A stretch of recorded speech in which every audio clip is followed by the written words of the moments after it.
잠시 복습하고 또 오늘 말씀드리겠습니다. 3주간 예배에 관하여 말씀드렸습니다. 성도는 예배로 하나님하고 언약한 사람입니다. 그 말은 성도는 하나님께서 받으실 만한 영광스러운 예배를 드리는 사람입니다. 그런 말입니다. 그러니까 우리의 정체성이 뭐냐면 예배자란 말입니다. 예배자. 그러니까 우리가 정체성이 예배자이기 때문에 우리가 예배에 성공할 때 우리 인생은 성공하는 거예요. 근데 우리가 예배에 실패해버리면 우리 정체성을 잃어버린 겁니다. 삶이 실패가 되는 거예요. 근데 하나님께서 시 50편을 통하여서 이스라엘 백성들에게 두 가지 문제를 지적합니다. 그래서 예배가 회복되기를 원하셨습니다. 첫 번째 문제는 뭐였습니까? 바로 형식적인 예배입니다. 하나님, 오늘 이 예물 가져왔습니다. 예물 바쳤습니다. 하나님, 오늘 이 자리에 앉아 있습니다. 하나님, 이번 주간에 열심히 봉사했습니다. 됐죠? 형식적인 예배. 근데 이 형식적인 예배는 하나님이 안 받으신대요. 왜요? 하나님이 원하시는 것은 뭐예요? 여러분들의 마음이에요. 성도의 사랑입니다. 진심이에요. 자, 따라합니다. 진심에서 전심이 나온다. 진심에서 전심이 나온다. 꼭 기억하십시오. 우리 마음이 진심일 때 전심으로 하나님 앞에 영광스러운 예배를 드립니다. 그런데 시간이 자꾸 지나면 지날수록 형식적인 그 예배에 만족하는 거예요. 말씀을 하나님의 음성이 내 심령 가운데 꿰뚫어 들어오지도 않았는데, 말씀 앞에 결단하지도 않았는데, 하나님의 능력과 은혜를 경험하지 않았는데도 괜찮은 거예요. 왜요? 나 오늘 예배 드렸거든? 앉아 있었거든? 제물 드렸거든. 왜 이게 형식적인 예배에 우리가 만족하냐? 이유가 뭐라 했습니까? 뭘 모르기 때문에? 복음을 모르기 때문에. 복음을 모르기 때문에. 여러분, 얼마나 참 하나님 안타까워 하시겠습니까? 지금 양을 가지고 왔어요. 양의 각을 뜨고 피를 철철 흘립니다. 그 의미를 몰라요. 그 은혜를 몰라요. 감사함이 없는 거예요. 그냥 이 의미를 모르고 양을 잡고 드리면서 하나님 많이 잡수십시오. 많이 드시고 복 주세요. 마치 이방 제사하는 것처럼 하나님을 섬깁니다. 그 제가 말씀드렸잖아요. 공부하기 싫은 것도 괜찮아요. 우리 어르신들, 우리 어른들, 우리 또 성인들. 그리고 책을 읽기 싫어서 안 읽어도 괜찮아요. 지난주에 제가 말씀드렸잖아요. 미국 사람들을 보니까 일본 사람들 6.5권, 한 사람 1년에. 일본 사람 6.1권, 우리나라 사람으로 0.9권. 좀 안 읽더라고요. 그래서 저는 괜찮다 생각해요. 왜냐하면 책 많이 읽어도 뭐 다 잊어버릴 건데 뭐. 근데 성경은 책이 아니에요. 성경은 생명입니다. 생명이에요. 반드시 알아야 됩니다. 그러니까 복음을 모르고 예배를 드리니까는 형식적인 예배를 드리는 거야. 예수님께서 왜 자꾸 가르쳐라, 지키게 해라. 바울이 너 열심히 가르치고 너 가르친 거 너만 가르치지 말고 충성된 사람에게 부탁해.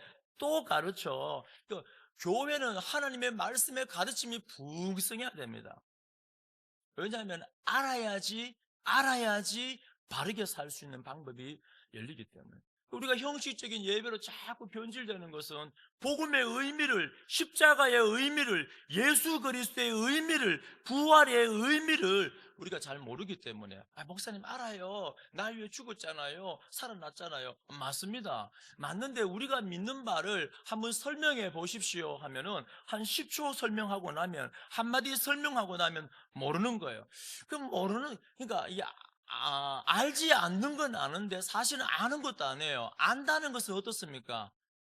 풍성하게 진술할 수가 있어야 돼요. 여러분, 복음을 압니까? 복음을 설명해 보십시오. 1분 한마디 하고 나니까 할 말이 없으면 사실은 안다라고 말하기 부끄러운 거죠. 교회에 다닌 지가 수십 년이 되었는데, 장로가 되었는데, 목사가 되었는데, 권사가 되었는데, 집사가 되었는데, 복음에 대해 좀 설명해 주세요 하니까는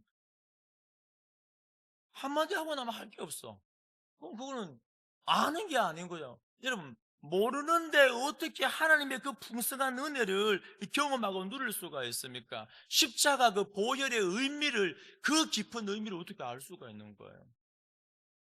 그러니까 여러분들, 우리가 하나님 앞에 형식적인 예배를 뛰어넘으려면 어떻습니까? 말씀을 통하여서 하나님에 대해서 알아야 돼요. 알아야지 하나님에 대해서 더 풍성하게, 야, 복음의 능력이, 내가 죽어야 되는데 예수님께서 피를 흘리셨구나. 나 때문에 하나님의 아들이 육신을 입고 오셨구나. 와, 감격 가운데 감사로 예배드리는 거예요. 형식적 예배를 뛰어넘는 겁니다. 두 번째는 뭘 지난주에 보니까 지적했습니까? 하나님께서 첫 번째는 형식적인 예배, 두 번째는 삶의 예배. 삶의 예배에 실패한 사람들의 예배를 하나님께서 안 받으신다는 거예요. 그러니까 이스라엘 백성들이 하나님께서 뭐랍니까? 악인이, 악인이. 누가 악인이었습니까? 알고 보니까는 성도가 악인이었고 지도자가 악인이었어요. 야, 악인이 왜 하나님의 내 말을 가르쳐? 악인이 왜 네 입에다가 내 말을 넣어도? 무슨 말이냐면은 하나님의 말씀을 열심히 가르쳐요. 입만 열면 하나님, 하나님. 그런데 우리 삶의 예배, 삶 가운데 뭐가 없냐면은 뭐 하고 있었어요? 내 입을 악에게 내어주고 내 혀로 거짓을 꾸미며 앉아서 내 형제를 공박하며 내 어머니의 아들을 비방하도다. 다 네 가지 죄가 다 뭡니까? 뭘로 짓는 죄예요? 입으로. 그러니까 주일날에 나와서는 입에서 하나님의 말씀을 가르치고 하나님 하나님 말씀을 입에 두는데 삶 가운데는 입에서 자꾸 비난이 나와요. 누구도 잘못했고 저 사람도 틀렸고 누구만 옳아요? 나만 옳아, 나만 옳아. 천상천하 유아 독존. 내가 주인공이야, 내가 주인공. 나만 옳고 다 틀리고 다 틀리고 목사도 틀렸고 다 틀. 삶의 예배에 실패한 이스라엘 백성들을 하나님께서 주일 안식일 예배를 안 받으신다는 거예요. 자, 그렇기 때문에 정리하면은 말씀을 알물 통하여 형식적인 예배를 뛰어넘어 복음의 깊은 은혜를 경험하셔야 돼요. 그리고 삶의 예배를 반드시 성공하셔야 됩니다. 그래야 할 때 이 주일날 나와서 하나님 앞에 한번 이 자리에 그냥 앉아 있으면은 그냥 막 찬양 소리만 들려도 막 은혜가 넘치는 거예요. 그때 우리는 어떻게 합니까? 와, 날 구원하신 그 은혜에 감사함으로 예배를 드릴 줄로 믿으시기 바랍니다. 감사로 예배 드리니까 하나님하고 나하고 관계가 회복되어지고 친밀하니까 어떤 일이 일어나요? 하나님이 뭘 합니까? 환난 날에 내게 구하라. 예, 내가 너를 구원하리라. 뭐냐면 너 나하고 이제 친한 관계잖아. 아버지와 아들과의 관계잖아. 어렵고 힘들 때마다 기도해봐. 내가 구원해줄게. 미완료형. 미완료형이 뭐라고요? 계속되는 반복. 어려울 때마다 기도해. 내가 어려울 때마다 구원해줄게. 그러면 너가 나를 어떻게 한다고요? 영화롭게 하리라. 그러니까 예배에 성공한 사람은 기도 응답을 받고 신앙생활 재미가 있잖아요. 또 나를 구원해주고 하나님을 영화롭게 하고 그러니까 또 감사로 예배드리고 그러니까 하나님이 또 기도 응답하고 구원해주시고 그러니까 또 감사로 영화롭게 하고 이게 뭐라 그랬죠 제가? 영적인 선순환이다. 반대로 예배를 드리는데 물론 사람이니까 힘들고 어려울 때가 많습니다. 주무실 때도 계세요. 뭐 괜찮아요. 그렇지만은 예배를 드릴 때 우리가 은혜를 경험하지 못하고 하나님의 음성을 듣지 못하고 회복되지 못하고 예배에 실패해버리면은 어떻습니까? 삶 가운데서 하나님께 기도하기는 하는데 들어주지도 않는 것 같고 나중에는 기도할 힘도 나지 않고 감사가 없어요. 그 주일날 나와서 또 감사로 예배를 못 드려. 이런 악순환이 반복되는 거예요. 그러니까 신앙생활은 부익부, 빈익빈 이 원리를 잊지 마십시오. 본질을 알면은 더 알게 되고 더 풍성하게 되고 성화하면은 그 맛을 알아서 더 크게 변화가 되고 믿음의 싸움을 한번 승리하게 되면은 그 기쁨을 기대감을 가지고 더 용감하게 싸우게 되는 거예요. 한 번도 싸워본 적이 없는 사람은 싸울 의지가 없습니다. 전의를 상실은 빈익빈 되는 거예요. 사랑하는 우리 모든 성도님들은 이 땅을 살아가는 동안에 반드시 예배의 성공자가 되시기를 축원드립니다. 인생의 성공자가 되시기를 축원드립니다. 자, 오늘 설교 제목이 뭡니까?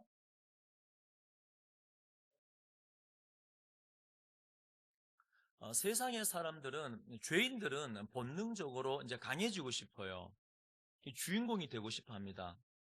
어떤 공동체에 들어가든지 간에 나 중심으로 모든 게 움직이기를 원합니다. 본능적으로 내가 하나님의 자리에 앉아서 모든 걸 다 판단하는 거예요. 그래서 우리는 허탄한 자랑을 하기도 하고 막 센 척하기도 하고 본능적으로 사람은 강하고 센 거를 좋아해요.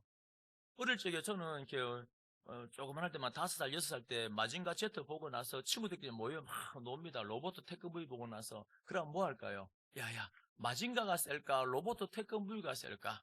우리 청년들 어른들도 똑같아. 어벤져 한번 보고 나면은 스파이더맨이 센가? 캡틴이 센가? 막 이러고 있잖아요. 누가 더 센가에 관심이 많아요. 또 어른들도 똑같아. 어른들 뭐 좋아하십니까?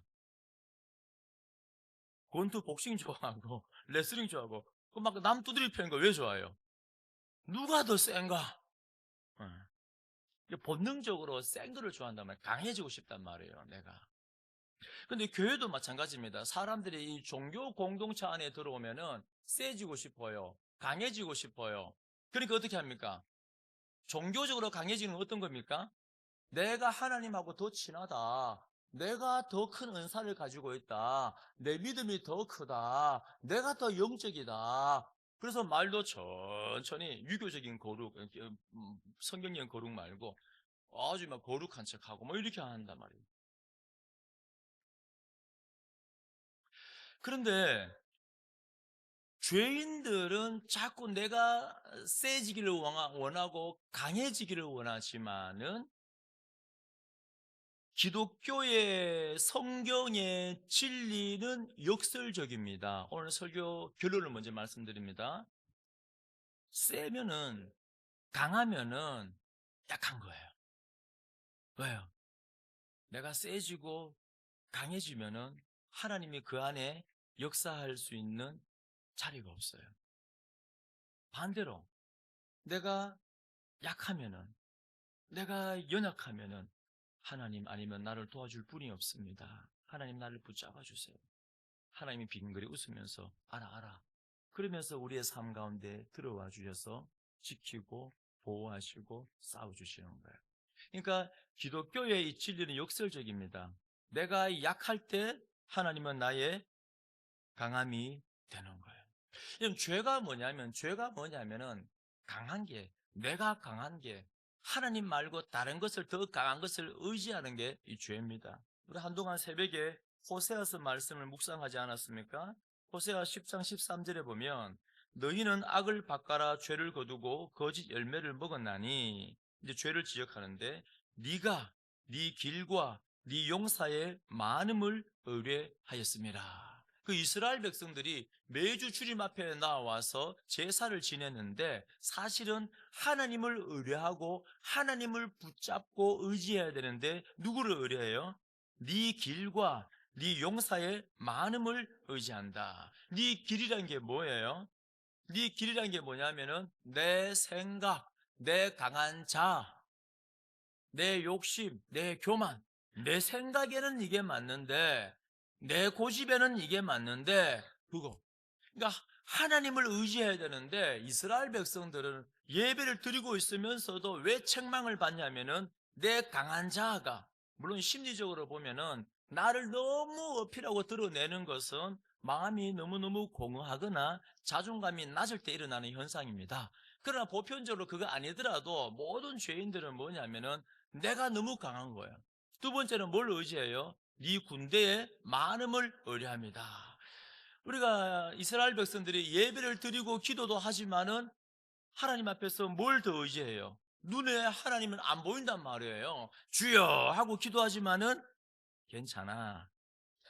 뭐가 있어요? 많은 군사가 떡하니 버티고 있는 거야.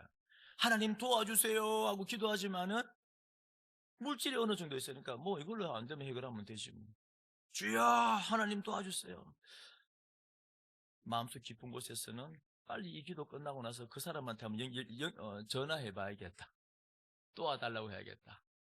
그러니까 사실은 하나님을 의뢰하지 않고 뭘 의지합니까? 내 길을 의지하고 나의 강함을 의지하는 거예요.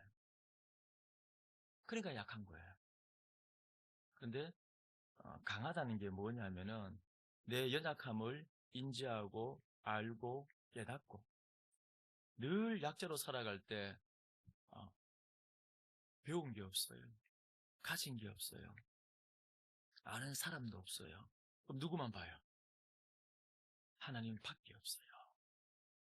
우리가 조금만 더 우리가 넓게 보면은 우리가 아무리 많이 가진들, 아무리 많이 배운들, 그것은 우리의 의지가 됩니까? 안 됩니까?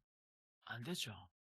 내가 아무리 많이 가지고 있어도 하나님 앞에서 우리는 심령이 가난한 자입니다. 우리가 아무리 많이 배워도 하나님 앞에서는 가난한 자예요. 애통하는 자입니다. 그래서 어떻게 합니까? 하나님 도와주세요. 저는 약합니다. 하나님이 도와주지 아니하시면 저는 살아갈 수가 없습니다. 그 약할 때 하나님은 나의 강함이 되십니다. 그래서 진리는 어떻습니까? 역설적인 거예요. 그래서 바울은 한번 보십시오. 11장 30절에 뭘 자랑합니까? 내가 부득불 자랑할진대 내가 약한 것을 자랑하리라. 12장 5절도 한번 보십시오. 내가 이런 사람을 위하여 자랑하겠으나 나를 위하여는 약한 것들 외에 자랑하지 아니하리라. 자, 그럼 오늘 본문 말씀을 통하여서 우리가 어떻게 약하게 살아가야 되는가 보도록 하겠습니다. 7절 보시면은 여러 계시를 받은 것이 지극히 크므로 지극히 크다는 것은 막 철철 흘러 넘친다는 거예요. 그러니까 바울이 하나님으로부터 받은 계시, 하나님으로부터 받은 그 은혜는 너무너무 큽니다. 12장 1절부터 나오는데 바울이 어떤 계시를 받았는가? 14년 전에 내가 지금 몸 안에 있었는지 몸 밖에 있었는지 너무너무 영화로운 가운데 있었기 때문에 구분이 되지 않는 거예요. 그 깊은 영화로움 가운데 셋째 하늘까지 올라간 겁니다. 그리고 낙원에까지 들어간 거예요. 4절 보면 그가 낙원으로 이끌려가서 말로 표현할 수 없는 말을 들었으니 바울이 하나님으로부터 받은 계시는 너무너무 충만하여서 셋째 하늘까지 가고 낙원까지 가고 이거는 이 감격은 이 내가 본 것은 받은 계시는 너무너무 거대하기 때문에 말로 사람의 언어로 표현조차 못하는 거예요. 그러면 사도 바울이 받은 은혜를 한번 돌아보십시오. 예수님을 핍박하고 교회를 핍박한 사람이었는데 다메섹 도상에서 예수님이 벌하지 않고 도로 찾아오시잖아요. 은혜를 주시잖아요. 바울을 사용하시지 않습니까? 그 바울이 얼마나 열심히 살았냐면 참 하나님께서 바울을 얼마나 잘 사용했냐면은 모든 사도들보다 내가 더 수고했다. 이건 바울이 교만한 것이 아니고 실질적으로 그렇게 한 겁니다. 그 정도로 열심히 바울은 은혜가 충만하였던 것입니다. 자, 이렇게 은혜를 크게 받았는데 하나님은 참 재밌는 분 같아요. 은혜를 크게 주었잖아요. 은혜를 크게 주었잖아요. 그러면 그 다음에 꼭 주시는 게 있어요. 그게 뭐냐면은 너무 자만하지 않게 하시려고 한번 줄 거나 보십시오. 7절에 중반에 너무 자만하지 않게 하시려고 또 제일 마지막에 너무 자만하지 않게 하려 하심이라 두 번 이 문장이 나오잖아요. 강조하는 거죠. 뭘 강조하는가? 하나님께서 너무너무 큰 은혜도 주셨지만 꼭 기억하십시오. 큰 은혜, 충만한 은혜를 주실 때는 반드시 자만하지 않도록 뭐도 주시냐면은 육체의 가시 곧 사탄의 사자를 주셨으니. 목사님, 저는 절대 교만 안 해요. 이래 말하는 사람이나 내 마음속으로 그런 생각이 든다면은 이미 교만한 거예요. 모든 사람은 기본적으로, 자, 보십시오. 중요한 말씀 드릴게요. 모든 사람은 죄는 반드시 많이 가지면은 충만하면 교만하게 되어 있습니다. 원칙이에요. 근데 신기한 거는 영적인 세계도 마찬가지예요. 그러니까 물질적인 세계만 풍요로울 때 교만한 것이 아니고 영적인 은혜도 하나님의 계시도 하나님의 능력도 풍성하게 받으면 어떻게 돼요?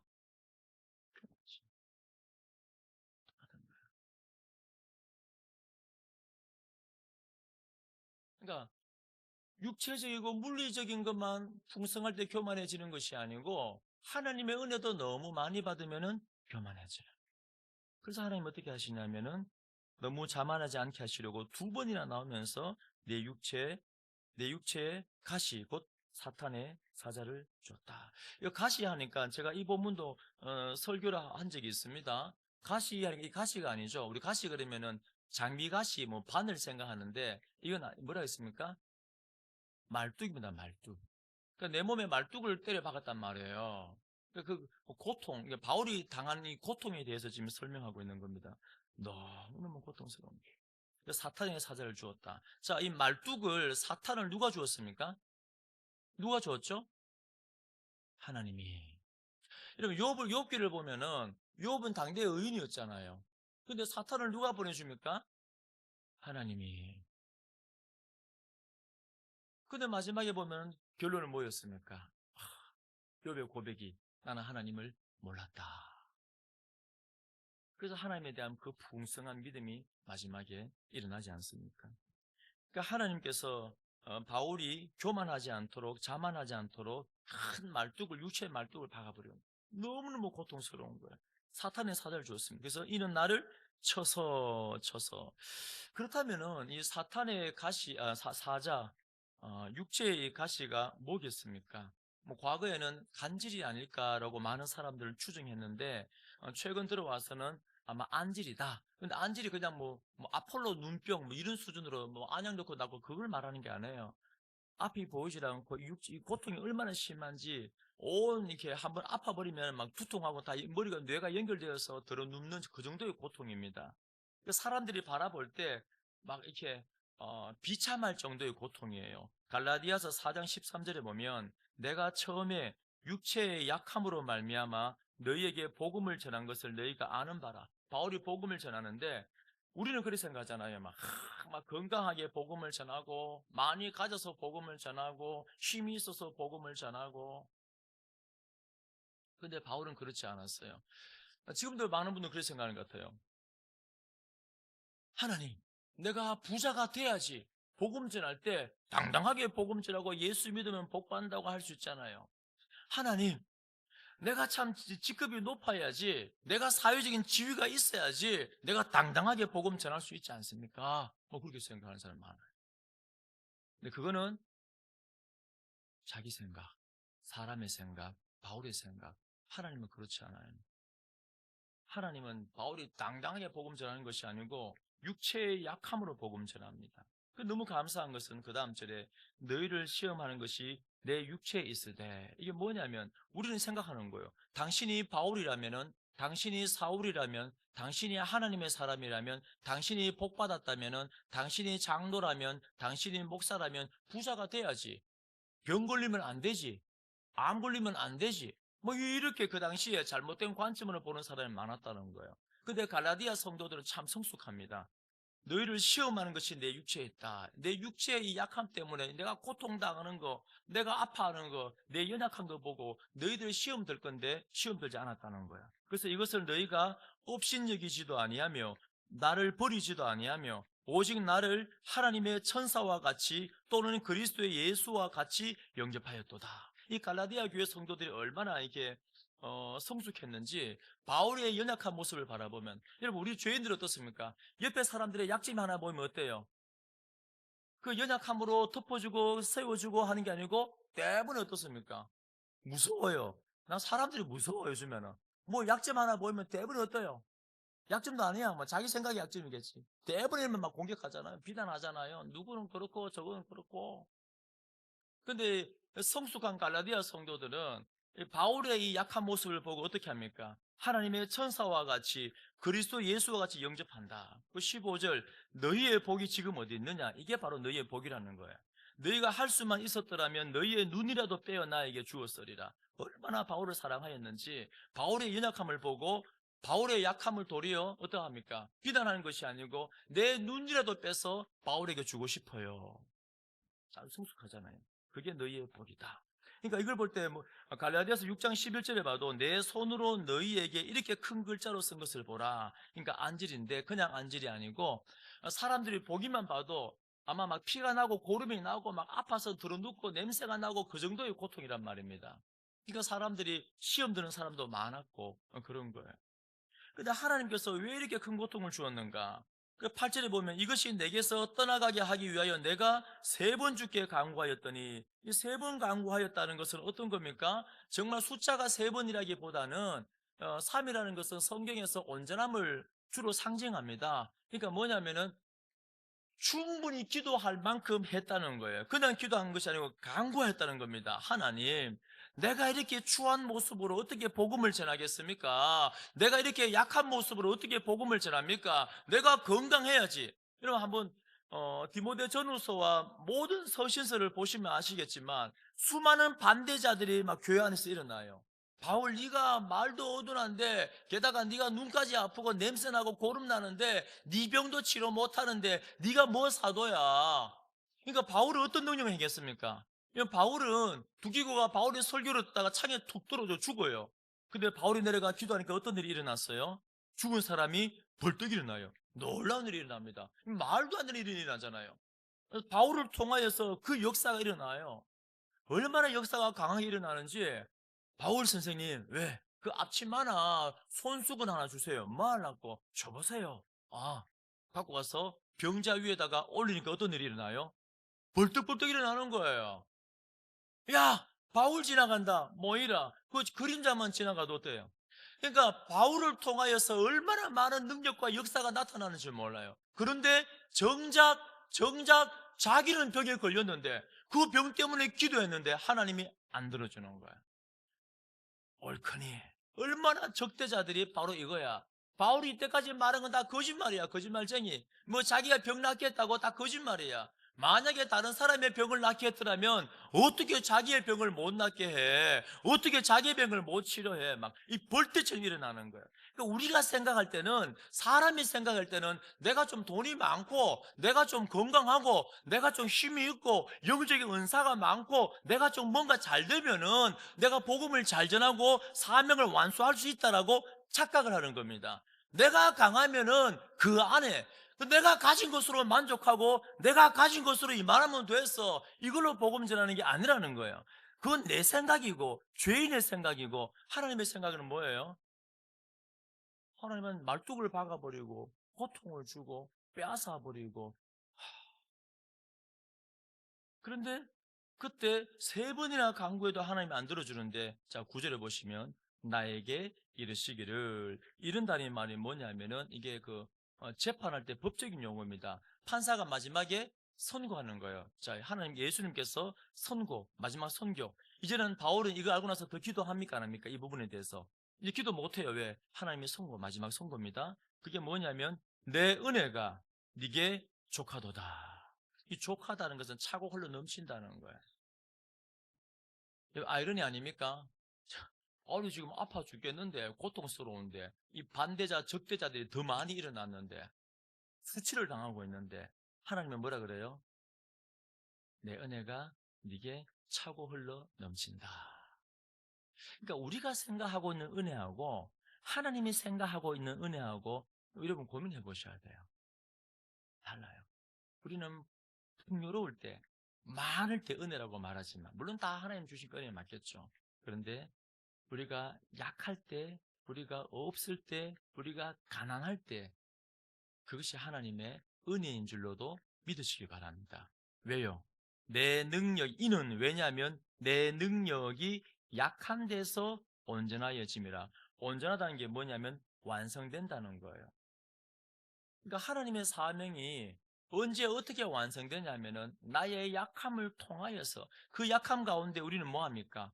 오로지 하나님만 붙드는 거야. 그 약함 가운데 우리는 교만하지 못합니다. 여러분, 하나님이 못 쓰는 사람이 한 사람이 있는데 그게 뭐냐면 교만한 사람이에요. 교만한 사람은 하나님이 사용하지를 못해요. 그러니까 하나님이 바울을 사랑하기 때문에 사탄의 사자를 주어서 말뚝을 박아버려서 겸손하게 만들어서 낮추어서 다시 오로지 하나님만 의지하게 만드는 겁니다. 그때 내가 약할 때 온전하다. 하나님은 나를 통하여서 하시고자 하는 일을 완성하는 겁니다. 완성하는. 이거를, 이 역설적인 진리를 깨닫고 나니까, 자 9절 중반에 그러므로 도리어 크게 기뻐함으로, 이 크게 기뻐한다는 것은 최상급입니다. 여러분 언제 가장 기뻐합니까? 최근 들어 여러분 기뻐하신 적 있습니까? 이거 목사님 재미난 일이 없어요. 최근에 한번 생각해 보십시오. 언제 우리가 가장 기뻐했습니까? 바울은 이 진리를 깨닫고 나니까 말뚝 박힌 이 고통 속에서 최고로 기뻐하는 거예요. 그러니까 성도는 세상이 감당할 수 없는 사람인 거예요. 그래서 이제는 어떻게 합니까? 나의 여러 약한 것들에 대하여 자랑하리니, 이 진리를 알고 나니까 내가 약할 때 하나님의 능력이 온전히 임하고, 내가 약할 때 그 약함을 통하여 하나님의 일들을 완성해 가는 것을 알고 나니까 이제 바울은 뭘 생각하냐면, 하나님, 이것만 약한 게 아니고 나의 여러 약한 것들, 이것도 약해요. 하나님, 나 관계도 잘 못해요. 하나님, 나 나이 많은 사람들하고 대화하는 게 두려워요. 하나님, 나는 이성하고 대화하는 게 두려워요. 하나님, 나는 물질에 약해요. 뭐 약해요? 이 모든 약한 것들이 이제는 뭐가 돼요? 그러니까 예수님을 만나기 전에는, 우리 자존감이 낮을 때 상처가 치유되기 전에는 내 약점들을 막 감추기에 바빠요. 우리는 막 가면을 쓰고 막 감춥니다. 약점이 없는 것처럼 더 포장해요. 그런데 예수를 만나고 나니까는, 진리를 알고 나니까는 내 약점들을 어떻게 해요? 더 노출해요. 하나님, 나 이거 약해요. 나 이거 약해요. 그래서 하나님을 의지합니다. 그때 하나님의 강함이, 하나님의 능력이 우리의 삶 가운데 임하는 줄로 믿으시기 바랍니다. 밥을 기뻐하는 거예요. 이는 그리스도의 능력이 내게 머물게 하려 함이라. 아멘. 하나님의 은혜가, 하나님의 능력이 내 삶 가운데 머물지 않는다, 내 심령 가운데 머물지 않는다, 그렇게 생각되어지거든요. 여러분, 하나님 앞에 한번 내려놔 보십시오. 그리고 더 나아가서 때로는 하나님께서 나를 외롭게 할 때도 있어요. 물질을 칠 때도 있습니다. 건강을 칠 때도 있어요. 참 고독하게 만들 때도 있습니다. 참 답답하게 만들 때도 있어요. 참 억울하게 만들 때도 있습니다. 그런데요, 그때는 오늘 본문 말씀을 통하여 우리 뭘 깨닫습니까? 하나님이 나를 사랑하시기 때문에, 하나님의 능력이 내 안에 충만하게 하시려고, 나를 통하여 하나님의 일들을 완성해 가시려고. 네. 그래서 이제 너무 슬퍼하지 않으셔도 돼요. 너무 낭망하지 않으셔도 됩니다. 그래서 10절에, 그러므로 내가 그리스도를 위하여 약한 것들과 능력과 궁핍과 박해와 공고를 이제 어떻게 합니까? 기뻐하노니. 왜냐하면 내가 약한 그때 강합니다. 그러니까 사도 바울이 요 때뿐 아니라 로마에서 순교하기까지 사도 바울이 흔들리지 않고 끝까지 사명의 길을 완수할 수 있었던 이유가 뭐냐면은, 이 역설적인 진리를 알고 나니까 10절에 나온 것은 앞으로 이제 고백과 결단입니다. 내가 앞으로 약한 것들을 많이 받을 건데, 능력을 받을 건데, 궁핍과 박해와 공고를 받을 건데, 그때마다 나는 이제 기뻐할 거야. 그래서 이 복음을 본질을 알고 있었기 때문에 사명을 끝까지 감당할 수 있었던 것입니다. 자, 여러분, 그러면 우리 예수님이 이 땅에 어떻게 오셨습니까? 강한 자로, 화려한 모습으로 오셨습니까? 약자로 오셨습니까? 약한 자로 오셨습니다. 이사야 53장 한번 띄워보십시오. 우리는 자꾸 막 강자가 되려고 하는데 아니에요. 우리의 주인이신 예수님께서는 이사야 53장 1절에 보면, 우리가 전한 것을 누가 믿었느냐? 여호와의 팔이 누구에게 나타났느냐? 그러니까 안 믿는 거예요. 안 믿는 거예요. 왜 안 믿죠? 그 다음 절에 나옵니다. 그는 주 앞에서 자라나기를 연한 순 같고 마른 땅에서 나온 뿌리 같아서 고운 모양도 없고 풍채도 없은즉 우리가 보기에 흠모할 만한 아름다운 것이 없도다. 왜 이스라엘 백성들이 메시아가 와도 안 믿는가? 내가 생각할 때 메시아 정도 되면은, 세상을 구원할 구원자가 정도가 되면은 비단 옷을 입고 수십만 명의 군대와 무시무시한 장수들과 막강한 군사력을 가지고 화려한 왕관을 쓰고 뭐 그렇게 와야 되는 거예요. 그런데 예수님은 어떻게 왔습니까? 주 앞에서 자라나기를 연한 순 같고, 턱 쳐버리면은 이 순이 올라오다가 턱 꺾여버리잖아요. 마른 땅에 나온 뿌리 같다는 게 뭐냐면, 가뭄 가운데 땅이 쩍쩍 갈라져서 뿌리가 막 흉측하게 나오는 거예요. 그렇게 연약한 모습으로, 흉한 모습으로, 그래서 곶 모양도 없고 풍채도 없은즉 우리 보기에 흠모할 만한 아름다운 것이 없도다. 그래서 그는 멸시를 받아 사람들에게 버림받았으며 강고를 많이 겪었으며 질고를 아는 자라. 마치 사람들이 그에게서 얼굴을 가린 것 같이 멸시를 당하였고 우리도 그를 귀히 여기지 아니하였도다. 너무너무 낮고 천한 모습으로 너무너무 수치스러운 그 십자가의 그 삶으로 나가지 않습니까? 우리가 보기에 흠모할 만한 아름다운 것이 예수님께는 없어요. 그렇게 연약한 모습으로 오셨습니다. 그런데 알고 보니까 뭐였어요? 그는 실로 우리의 질고를 지고 우리의 슬픔을 당하였거늘 우리는 생각하기를 그는 징벌을 받아 하나님께 맞으며 고난을 당한다 하였노라. 그가 찔림은 우리의 허물 때문이요 그가 상함은 우리의 죄악 때문이라. 그가 징계를 받음으로 우리가 평화를 누리고 그가 채찍에 맞음으로 우리는 나음을 받았도다. 우리는 다 양 같아서 그릇 행하여 각기 제 길로 갔거늘 여호와께서는 우리 모두의 죄악을 그에게 담당시키셨도다. 그렇게 낮고 낮은 모습으로, 나중에는 죄인의 모습으로, 범인의 모습으로, 강도의 모습으로 십자가에 죽기까지 낮아지셨습니다. 아무도 그를 메시아라고 말하지 않습니다. 그러나 그 낮은 모습을 통하여 알고 보니까 뭐였어요? 우리의 죄를 사하고 우리에게 의를 주기 위해서, 우리의 생명을 주기 위해서, 이 땅에 구원을 주기 위하여서 하나님께서 마련하신 방법이에요.